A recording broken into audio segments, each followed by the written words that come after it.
It's going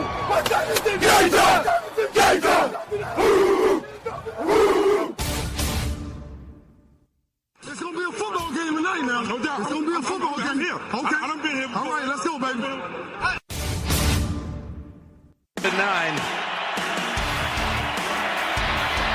Rushing 4, ball comes out of the hands of Newton. It's on the ground, and still on the ground. Picked up by T.J. Ward at the 4-yard line.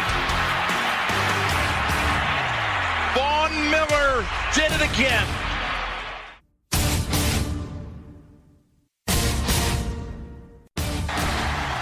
Alabama back on top of the college football world. Ladies and gentlemen, football to the max. Your host, Sean Garmer, Gary Vaughn, and Randy Isbell. Hello and welcome to another Football to the Max, as we are here, as we promised, to do the continuing series where we draft a certain position and decide who has the best based on who we have left and all that stuff, the fun stuff that we've been doing for the past 2 episodes with the quarterback draft, the running back draft. You can go listen to those on any of our feeds that we have, which include SoundCloud as well now. But I'm not here by myself. Your host, Sean Garmer. Of course, I'm joined by my awesome co-hosts here, Mr. Gary Vaughn and Randy Isbell. I mean, it's been a few days, guys. Anything going on? Went and saw Finding Dory with the daughter. First movie experience in a theater. That was fun. Did that. Spent some time, over the weekend with some friends and things like that. So I had a pretty darn good weekend. I have to say that. Going back to work too fast, that was never fun. But at least I enjoyed the weekend. Yeah, I heard there's a certain soccer player named Messi that wasn't going to be playing anymore, so I've been practicing my penalty kicks, and you can do it, Randy. I'm ready to go, Argentina. I'm ready to go. I believe in you, Argentina. Believe in this man. Yeah, exactly. I feel bad for Messi. He didn't deserve that, but how amazing is it that you have the same tournament 2 years in a row, and it ends the exact same way? It's like almost you could have written a script, but you didn't. It's absolutely amazing. But yeah. So I had an interesting little thing with Redbox today where I tried 5 different ways to watch this DVD of Zootopia, and it didn't matter which thing I watched it on, it still crapped out on me. So I had to have my first experience of calling Redbox and telling them that they gave me a lame DVD out of their machine. So aside from working a bunch. How was their customer service? They're nice. They just said, okay, cool, just give me the number that's on the disc and make sure that you rent with the code that we gave you first so you don't get the same crappy movie again or the same crappy disc again, and then return the disc. That way we take it out of our circulation or whatnot. Oh, good. Good. Yeah, pretty good. Good movie, by the way. Watch that movie this weekend. Yeah, from what I got to see, which is about like the first part, like the first half, I think. Yeah, it seemed pretty fun. Trying to get the kid to sit still while the movie is going on in the house is another thing entirely. But to keep them still, you got to do things like feed them popcorn or put on 10 Cloverfield Lane or something like that. So. I usually have her eat while she's doing that, but she'd already ate, and I was like, I don't want to, just be feeding her to feed her. Yeah. But yeah. So, I mean, that's enough of the family stuff. I guess we should get on to the small amount of news that we got going on here, but some of it we might get to have some humor with later on. But Calvin Johnson confirmed that he is staying retired this weekend. Did you have any hope that he was going to unretire at one point? I don't know. That's a good question. Because yes, there was some points where I've been thinking, he's probably gonna start realizing that, hey, it's getting close. That itch is starting to come back, and it's getting closer to training camp. If he could avoid training camp, he may start thinking to himself, yeah, I'm going to do this thing. But if he's still standing by it and we're getting this close to training camp, I don't know. I mean, he may be sticking to his guns. Maybe he's got a better offer doing something else. Never know. These guys with big names usually get, some headlining roles when it comes to ESPN and other networks that want to use them during football season. Yeah, I think we talked about this when the announcements were coming in that, listen, he's made enough money. He is not on a team that has any chance of contending. He doesn't feel like uprooting his entire family.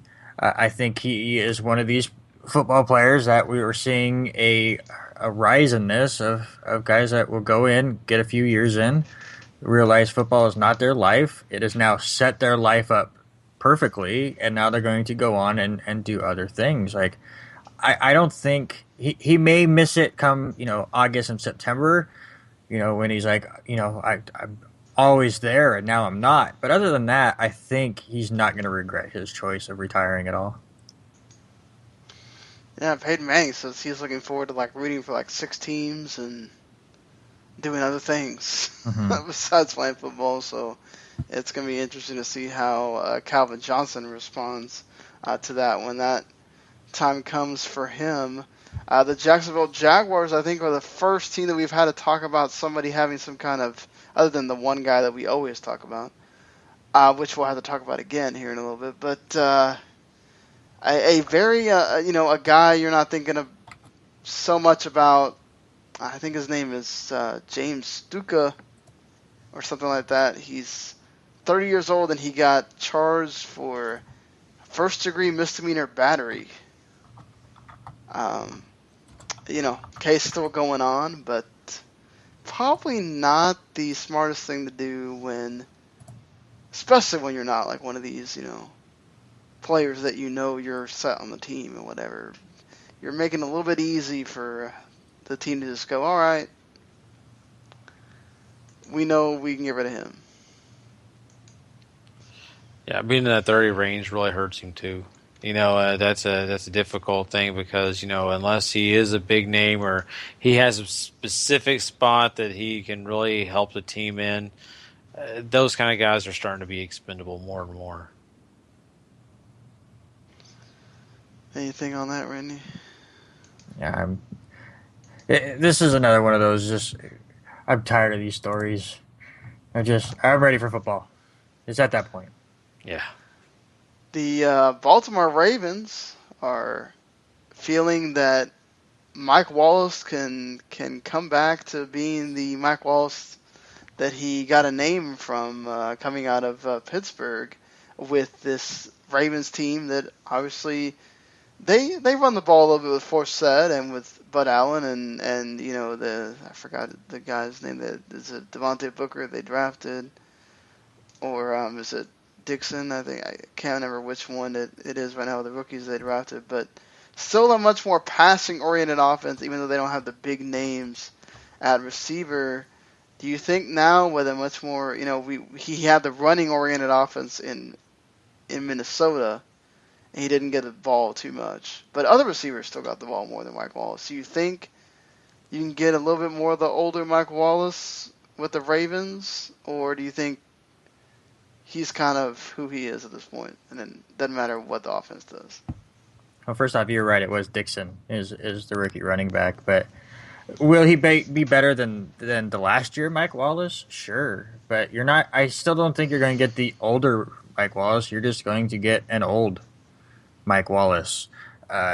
Listen, just 39 receptions last year. Didn't even top 500 yards in Minnesota. Yes, it's a new team, but can you really count on Flacco getting him the ball? So I just don't see it. I think he's going to improve a little bit, but as far as saying he's going to top 1,000 yards and 60, 70 catches, I'm not there. Yeah, I mean, the fact that he is in a new offense, the fact that Flacco may decide to make him one of his favorite targets, those are all positive things, and it could be a change for his game. But is he going to get any younger? Is his speed going to be getting faster? Is he going to all of a sudden, break out of his shell? I don't know that that's going to happen. I mean, people have tape on this guy. There's quite a bit of tape on him. So he's not really going to be doing anything too brand new to throw people off. It's just going to depend on really, how this offense sets him up for success. And I think he's going to do better, but trust me, I don't think this guy is going to be, fighting to be, wide receiver, superstar of the year or anything. No, certainly not.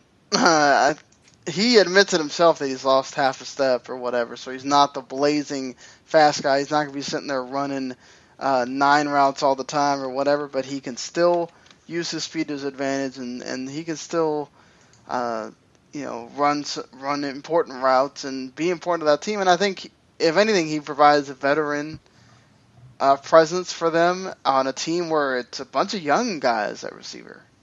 So he could be that number one guy on receiver aside from Steve Smith, and we still don't know how Steve Smith's going to come back from the big injury that he had last season.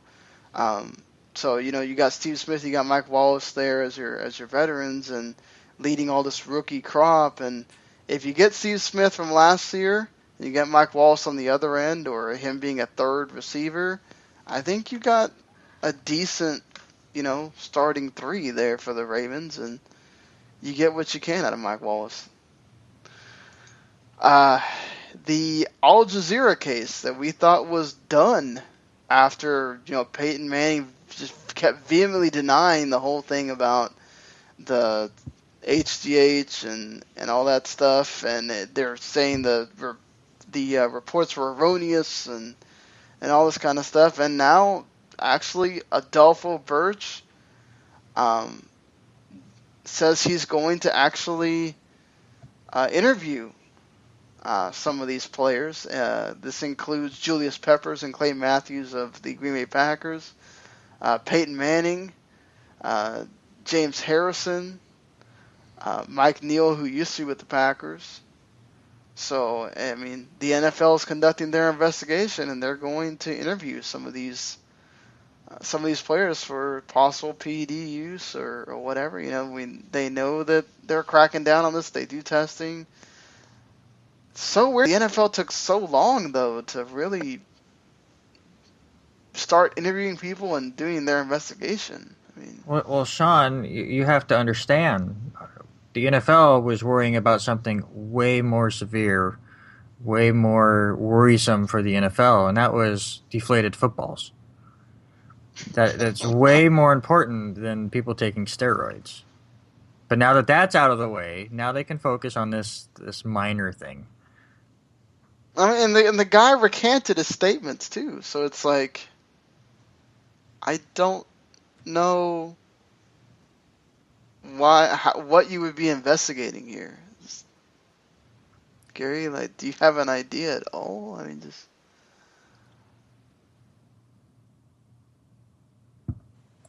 Sorry, I think my Skype is kind of crapping out here and there. So, but yeah, I mean, what I think we're investigating here is just a way to prove that Peyton Manning is cheating, and it's a news story. It's all this is, and the guy's retired. Drop it. Come on. Yeah. Well, it's not just Peyton Manning. They're going after current players too. Yeah, but I mean, I guess this is just a news story. That's the way I look at it. I mean, there may be some truth to it. I guess you can go into it. Once again, I'm with Randy on this. This kind of stuff is getting so tiring. I don't care anymore. Well, the NFLPA basically took shots at the NFL here, saying the NFL has chosen to initiate investigation on recanted statements. The NFL did not provide any such evidence of why they need to go after these players, nor did they inform the NFLPA that there's any evidence at all. The NFL has decided to publicly pressure the players into submission. Jeez. just throwing it out there on the NFL. So, and I think I'm not surprised here if that's what they're doing, seeing if they can get the players to maybe admit to something. But if you're smart, you're not going to. Exactly. The last story we have to talk about because it's so stupid, and of course it once again involves our good buddy here, Johnny Manziel, who he's in this domestic violence case that he's going on with right now, and his attorney decides to accidentally send a text to the Associated Press instead of sending it to the lead counsel. And so the Associated Press gets a message that they're worried about Johnny Manziel staying clean because Johnny Manziel has been making $1,000 purchases at gas pipe stores. I'm sorry, if you're making $1,000 purchase at gas pipe stores, you're not clean, buddy. You're not clean. Sorry to tell you. You're not. I don't care what he's using it for. You ain't clean, sir. I'm glad just someone else is spending that kind of money at those stores besides me. And they can verify because once you spend over $200, apparently they have to take ID. So it's just this is insane. Like, just what are you doing? Does he just want to get himself in trouble? I don't understand with this man anymore. He's just another. I mean, you see it all the time with young actors and actresses and music stars and stuff. This is just this version of it in sports form. And because of that, and because I think he's more of a celebrity than a football player anymore, I refuse to say his name ever again on this podcast because this is a football podcast, and he's a celebrity. He's not a football player. Well, he's wanting to just get this thing done because he thinks he can play next year. It's never happening. He may never play in the NFL again, but hey, he may be able to be in the smokeout games. Yeah, you can go to the CFL. Yeah, there you go. Or maybe they have maybe in Colorado somewhere they may have a what you would call a hemp football league. Something like that. I don't know. I'm just throwing things out there. I'm trying to help this guy out. I'm sure. That's for his idea. I'm sure it's already copied and posted on the wall just to look over. Oh, it's you again. Okay, yeah, spend your money. So yeah, this guy is definitely not helping his case. I can't wait till we're not talking about him anymore. I cannot wait till the day we say Johnny Football is no more. Well, no more officially in the league. I don't want somebody saying that you wanted him to die or something. Says you. No, I don't want him to die. I'm kidding. I just want him to go and work at the zoo. Are you trying to allude that maybe he's the one that'll get shot next? I didn't say that. I just figured he's probably better at patching up fences than throwing a football. Oof. He didn't have a problem throwing. The problem wasn't on the field. It was always off the field was going to be the problem for him. Trust me, the kid would have never worked out. Oh, I agree with you. There would have always been something. But, yeah, my internet is going really slow for some reason right now. But, yeah, let's get into this wide receiver core draft. Very much like the one for the running backs that we did. We're doing the entire core. We're not just doing like the 1 and 2 receivers here. So you got to look at depth a little bit, not necessarily just the lead guys or the guys you're always thinking about here. But Randy, you're going to start us off here. And I don't want to. I have literally this entire podcast bounced around between like 3 or 4 different teams that I could make a case for having the number 1 receiving core in the league. The one I'm going to go for is one of the more proven ones and they get their main guy back this year. That's the Green Bay Packers. Jordy Nelson is one of the best receivers in the league. Randall Cobb proved last year that he's a great receiver, but when he's the lead dog, he just isn't as talented. He can't lead a receiving core. He's way better as the number 2 guy, so he gets back in his comfortable role. I love the addition of Jared Cook, but Richard Rodgers, I really think, at tight end is going to have a big breakout season for them as well. Then you added people like Devontae Adams, and it's just a great core all around with talent at the top and some good depth. Yeah, and then you come in here and talk about having at least a starting 4 of receivers, and you have a 5th there. And then not to mention the tight ends don't have big names. You got Gresham there or whatever, but they're still dependable. I'm talking about the Arizona Cardinals here with just Fitzgerald, the 2 Browns, Michael Floyd, J.J. Nelson, just, I'm sure, and then you got the backs too. Don't forget, David Johnson can go out there and catch some passes, Chris Johnson as well. So, yeah, Arizona. Just, Yeah, they were the other team that I was bouncing back and forth with the most. I had the highest average per pass last season, but I just think with Jordy Nelson coming back, that Green Bay just slightly edges them. But, it's 1A, 1B right now. And I'm sure Gary will pick a 1C here in a second. Yeah, I'm completely dumbfounded. Right now, I'm sitting here, and this completely shocks me because I never thought this team was going to fall to me. The Washington Redskins, my God. I was a huge fan of their, whole receiver core last year. Deshaun Jackson's always been a solid choice. He's just wonderful. Pierre Garçon. Then, of course, they add Dobson in this year, rookie, but, man, he's a great rookie. Then you got, of course, Jordan Reed, who's an excellent tight end, and Vernon Davis. This team's solid. So, yeah, I got to go Washington. I'm going to jump up here, and this is one of those picks that, if you put my feet to the fire, I would go with a safer one. But I just think one of those teams that's really going to break out this year is going to be the the New York Giants. Odell Beckham Jr., one of the best receivers in the league.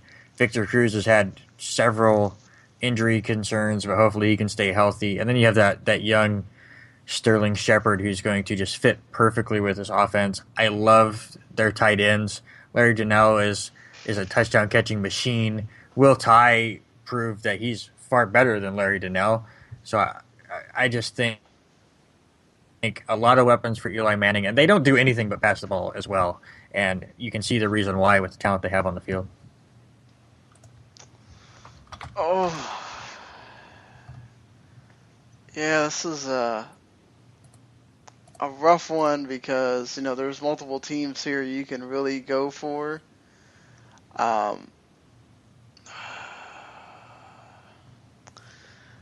I just on the strength, and a lot of this is probably,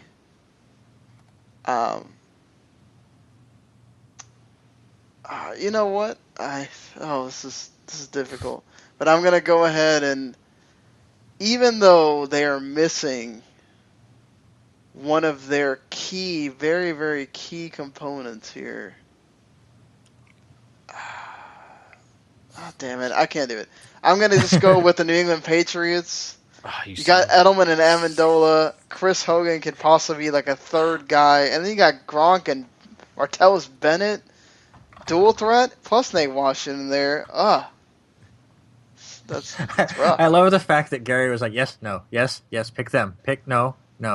Damn it. Yes. You could just hear him in the background. Oh, you're killing me here, Sean. Because I stared at them and couldn't wait to talk about the Patriots. So, yes, great pick. Oof. So you leave me in a precarious situation here because I think that, this really does come down to, core. All in all, who would I want to pick? And there's several teams that I'm still looking at here. But you know what? I'm going to do it. And I know this team, maybe it took a little bit of a hit and maybe lost some players. but I still like what they got. I still enjoy what they're running with this year when it comes to their whole entire core. And that's the Cincinnati Bengals. A.J. Green, one of the better receivers in this league. You got Brandon LaFell, who's not a bad player. Tyler Eifert is still one of the better tight ends in this league. I mean, and you also have Tyler Boyd. I mean, I think that this team's got a pretty solid chance to still stay, where they were at once, Yeah, possibly. I mean, Brandon LaFell definitely needs to figure out how to catch the ball again. He had a huge case of the drops, which Tom Brady had wanted nothing to do with last year. Oh, man. Okay. So let me just kind of scroll through and make sure I'm not just missing a wide open dunk before I go with it. I know one that I could have picked and I should have probably, but I'm happy with my pick. And yeah, here's one of the more wide open dunks as far as this is the 7th team off the board. And once again, I take a team where they're getting their main receiver back, and that's the Carolina Panthers. Kelvin Benjamin wasn't even on the field last year, and that offense was explosive. I feel like he's going to do even better, which allows Ted Ginn to then just be the streaker. Devin Funchess came out in his own last year, and of course, probably the best hands on the team. Greg Olsen is still there, and Dixon is a good backup. All-around great receiving core that just got better. Well,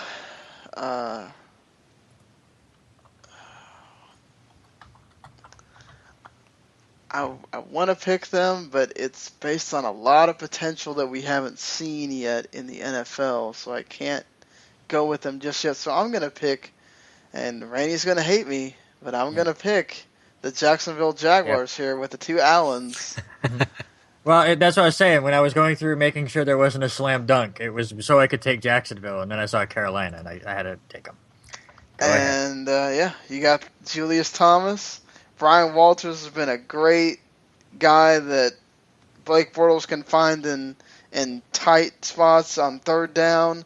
Rashad Green works on them with punt returns, and he can be a little nifty on the receiving. And Mercedes Lewis is always a constant. So if you get Julius Thomas healthy the whole season, that's a threat that they didn't have for a lot of the season last year too.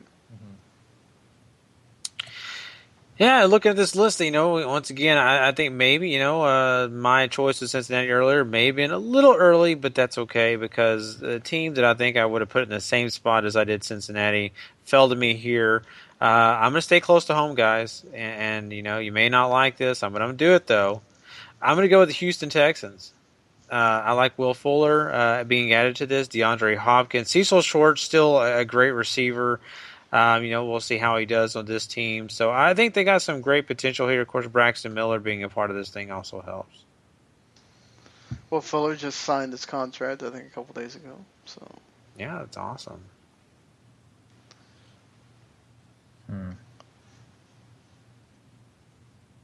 Having lots of thoughts there. God dang. There are so many that I want to pick like in the 15 to 20 range that I don't know where to go first. Right. They're all so clumped together. I am going to go... Yeah, give me the San Diego Chargers. I've always been a huge fan of Keenan Allen. I like that they got Travis Benjamin now.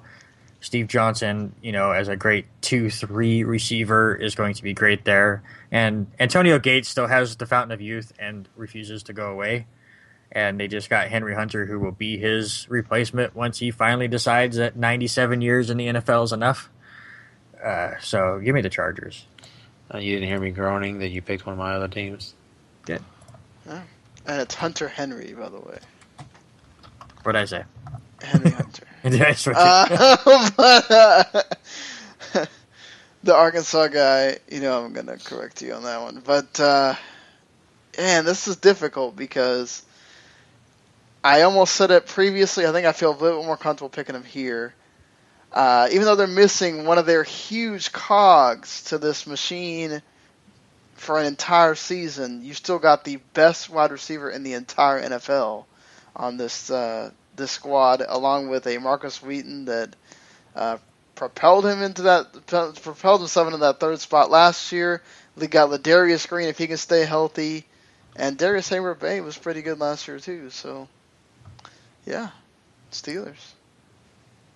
Maybe this team is going to go a little off early off the board. I'm with Randy. I'm looking at a lot of teams here that I'm thinking, man, they can go further in this draft. But I'm going to say this. I love this team because they're full of youth. I love this team because they got so much potential. And I'm going to go with the Oakland Raiders. I'm a big fan of what they got, a receiver. Crabtree has been a lot better with Oakland. We have, of course, Amani Cooper, making his sophomore year. And Seth Roberts, man, one of the most underrated third receivers in this league.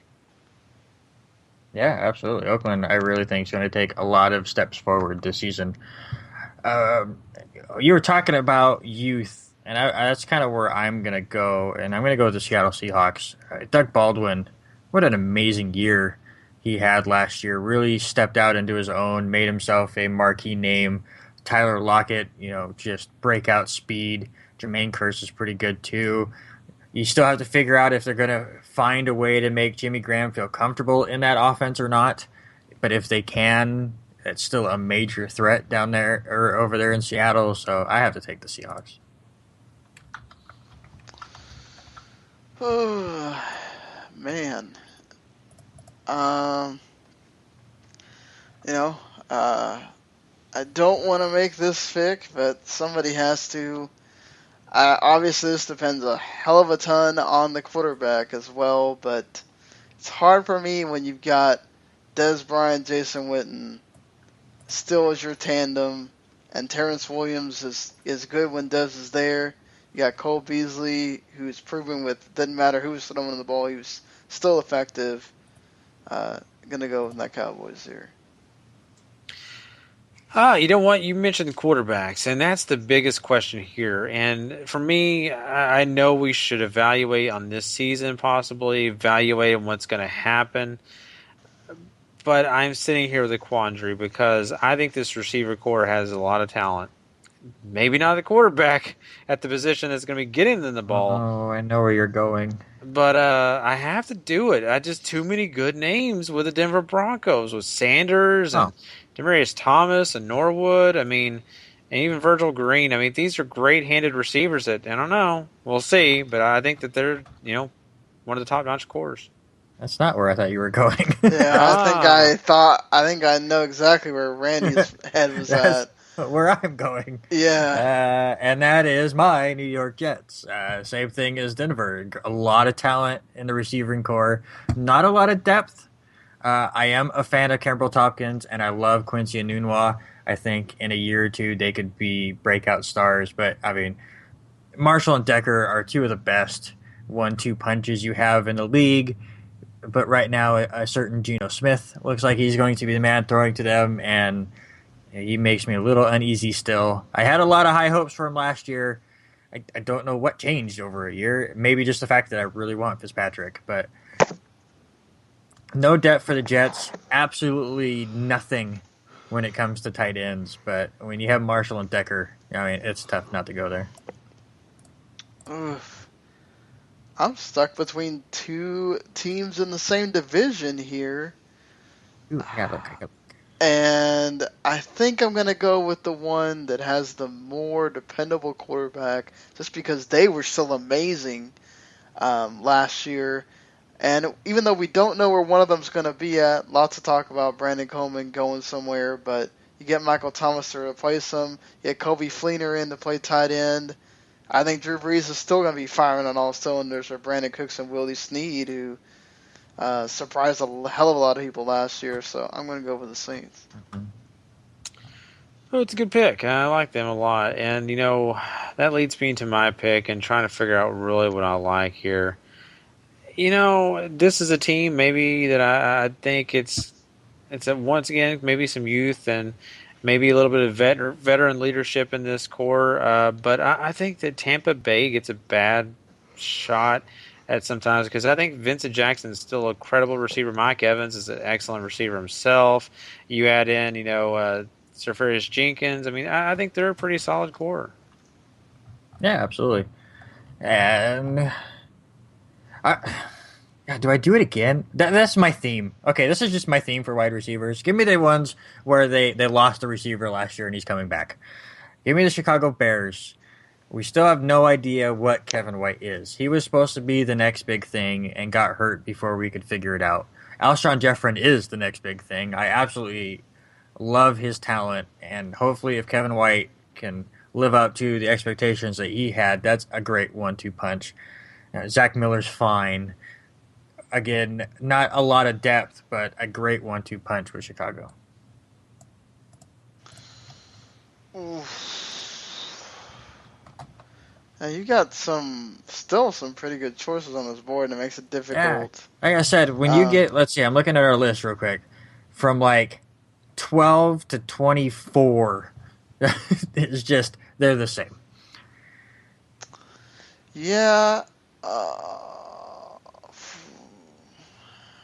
It just, the only ones that I feel like in this entire thing that's left, that I feel like we know what they are, and we know what the team is.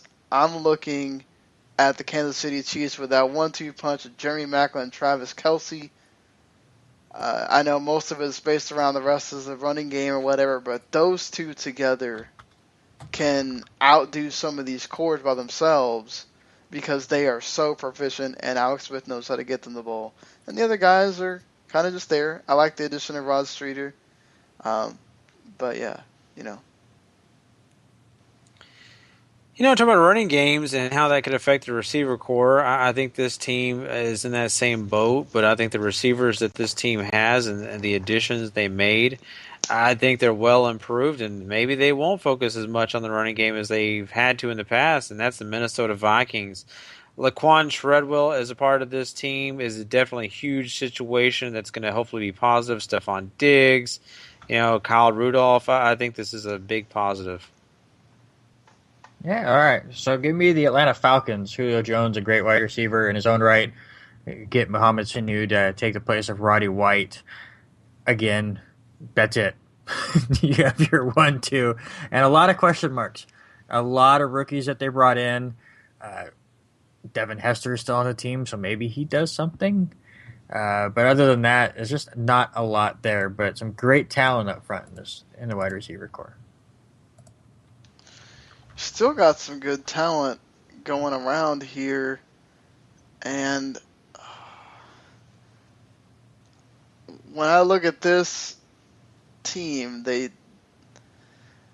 I don't know what's going to happen with the quarterback, but you've got a coach there that's supposed to be this quarterback guru, and they have talent at receiver, and they have talent at tight end if they get it going, and I'm talking about the Miami Dolphins with Kenny Stills, Devontae Parker, Jarvis Landry, who was on fire last year. Jordan Cameron has been a very good tight end if, he catches the ball.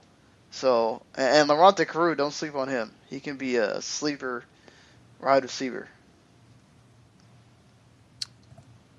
Yeah, this is still, once again, a kind of a tough choice. You're getting into some of this nitty-gritty. You know what? There's a team that I look at that I really like because of the fact they have some key pieces that I think will be really effective, and one of those is Buffalo. I love Sammy Watkins, what he did last year. Robert Woods is a solid receiver as well. Charles Clay is a big reason why, though, that I like them. So. Oh, man.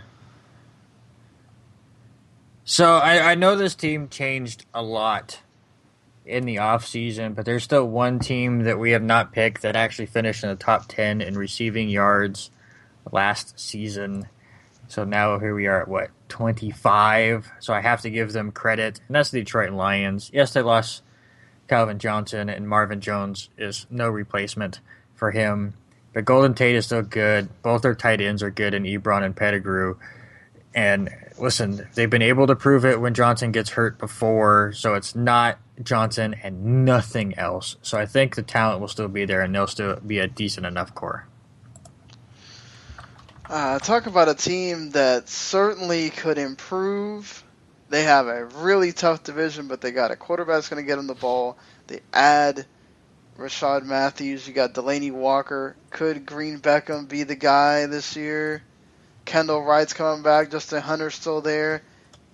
You get all those guys healthy and around, man, they could be lining up in the AFC South along with everybody else. Mm-hmm. I look at a team here that really, honestly, on paper, they don't look half bad. Now, the product on the field this next year is a huge question mark. But if they can play to their potential, to what their name is on paper, I think this is going to be a good receiver core. And I'm talking about Baltimore. I mean, Steve Smith is a great veteran, done it all. Aiken is another receiver, proved that he can help out a team. And, of course, Mike Wallace doesn't hurt. So I like Baltimore. Okay, hold on. Eeny, meeny, miny, mo. We got to that part. Hold on. I forget what comes after that. All right. No. Oh, my God. Give me the Los Angeles Rams. Rookie quarterback throwing to them. But Tavon Austin has ridiculous speed. Kenny Britt and Brian Quick are good number 2, number 3 receivers. Ugh. We're to that point. Give me the Rams. I'm going to take, I think, the best thing we have on the board here, and we're going to go with, listen, if last year what this team did with their tight ends was really impressive between Selleck and Ertz, Jordan Matthews isn't half bad, Aguilar has another year, and Ruben Randall is pretty decent if, again, he catches the ball. So, going with the Eagles. Yeah, that was my meanie. Oh, I like it. I like it a lot. I'm going to go with the team, surprisingly. I know we're basing it on receiver core, and I am. I mean, receiver core is not terrible. It doesn't hurt to have a quarterback like they have if he can play up to what he is, and that's Indianapolis. You can't deny T.Y. Hilton's great. Donovan did a decent job last year. I just Moncrief isn't bad as well. I like him okay. I talk about a fall off. Wasn't it right if we would have done this like 3 years ago? Oh, how man. high the Colts receiver core was? Top 5. It does show that the Colts have went really hard on the offensive line and are more trying to protect Luck than give him talent around him. They feel like he can do it himself. All right, Randy, go ahead and pick the lesser of two evils here, so we can. Oh God, how? We're just doing it receiver core, so I can't do anything else around them. I think one team, as far as stats at the end of the year, will be better, but I think that's more system than talent. So I'm going to go talent-wise, and it's for one man, and that's Gary Barnidge. Oh, damn. Him specifically is the reason why I will take Cleveland over the team that Sean, you will have to be stuck with. I am not interested in anyone else on this entire team. I think Corey Coleman's going to be pretty good. He could be okay, but with a receiver core, if we're talking, especially if we're talking fantasy, he's got that rep with RG3, so. But Barnidge is my boy, and I like him a lot. And you look at what dreads you get to talk about. Oh, boy. You know what? Randy does not have him listed on here, but Garrett Selleck and Vance McDonald had a lot more to do with less than anyone else, with Blaine Gabbert throwing the balls. Horry Smith is your lead receiver here. Boy, San Francisco, 49ers. My goodness. But yeah, so San Francisco 49ers, the worst wide receiver core in the league. The most irrelevant receiving core. Yeah, most irrelevant. Mm-hmm. So there's your wide receiver core draft, guys, and we'll finish things out on Thursday with our defense draft. And of course, talking about whatever news hits the wire. And on Monday, I don't know what we're going to do because it's also a holiday. I know hopefully I'll get some of these pre-tapes done so that all we have to do is possibly talk about any news that might be happening. I doubt it. But I do have word confirmation from our good friend Brandon Clapp, who is a college football guru. And when I'm talking about guru, this guy knows his stuff.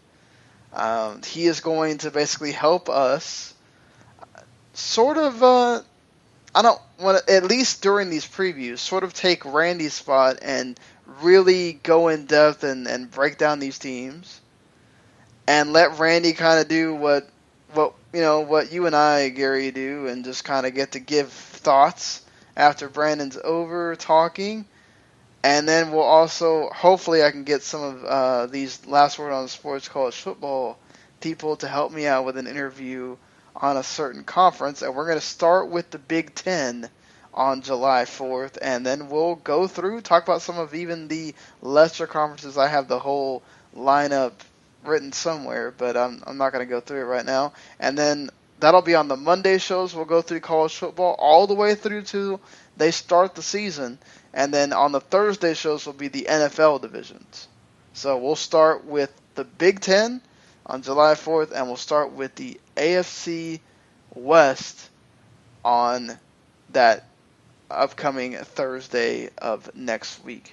So it's already here, guys. We're starting those previews leading up to the training camps and the season. You guys excited? We are almost there. Oh, yeah, and man, Randy, I'm thrilled about this because it's actual football talk. It's not about someone getting pulled over or failing a drug test. Yes, I can't wait. I love the previews we did last year with all the help that we got from everybody. This year seems like it's going to be the next step forward for us, so I'm super excited. I love it when guys come on and rant and rave about their team and listen to all the high hopes that they feel. Even I'll get on and talk about the Jets and have a little bit of high hopes just to be dashed in first few weeks. But previews are always great. Yeah, I agree.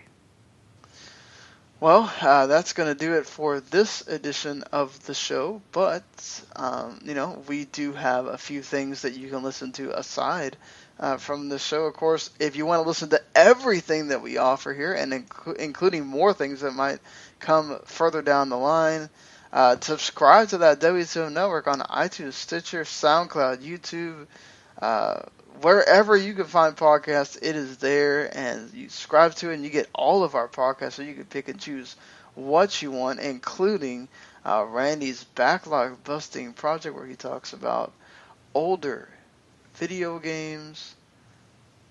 What did you do in your most recent one?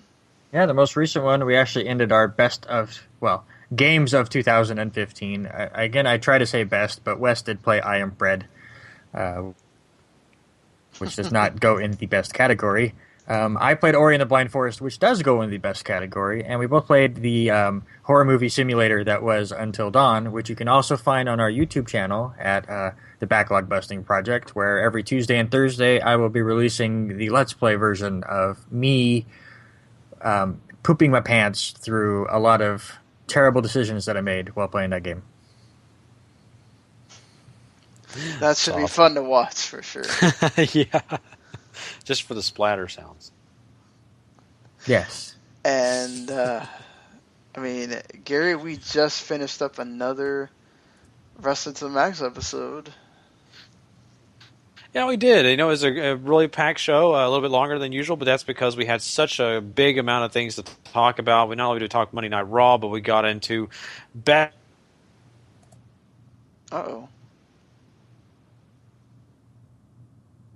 Whoa. Well, I don't know what happened here. Gary went silent on me. I think Skype might have messed up or something, but what Gary was trying to say is we talked about Raw. It was such a big show, he couldn't do it anymore. Yeah, I don't know. But, we lost him on the Skype call here, so it looks like. But we did the ROH Best in the World 2016 review. We also talked about the G1 Climax 26, New Japan's annual tournament that is huge.